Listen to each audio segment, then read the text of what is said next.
Hey, I'm John Harris of Politico. We're here with Bob Schieffer of Face the Nation.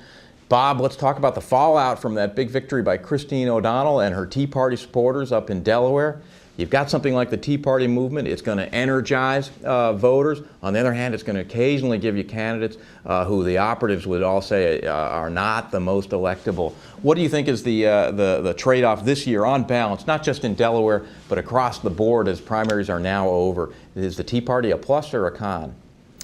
Well, I think that the Tea Party is not going to have quite the influence in November that it had in these Republican primaries. So most of these people are very, very conservative. They're not necessarily Republicans, but they are very conservative, and they pretty much anti-tax. And their message went a long way in these Republican primaries. But let's also forget the turnout was not especially high, and even in any of these primary contests. And when you come to November, you're going to face voters with entirely different interests. And for example, in Delaware, I have not heard anybody in either party say that they think Christine O'Donnell is going to be a stronger candidate in November than Mike Castle was, the establishment candidate. But on the other hand, Ms. O'Donnell won that race, and she brought a lot of energy to it, and that's why we have elections. We'll find out.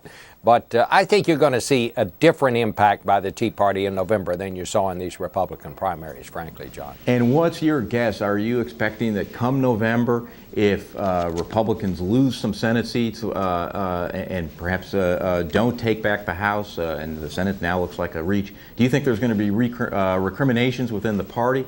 Hey, we didn't put forward the most electable candidates?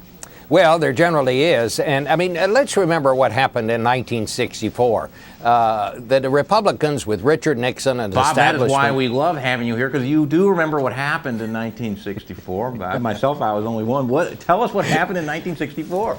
All right, I'll tell you what happened. In 1960, the Republicans narrowly lost to Jack Kennedy with an establishment candidate who was Richard Nixon. So in 1964, they threw out all the establishment people, threw out the people on the East Coast mainly, and nominated a very good man, Barry Goldwater, but somebody who was far to the right of the mainstream of the Republican Party.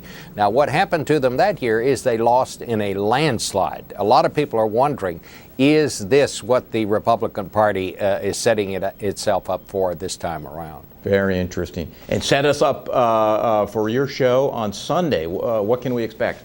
Well, we're going to talk a lot about the elections and what this all means, just what we've been talking about. But we're also going to have a very special guest.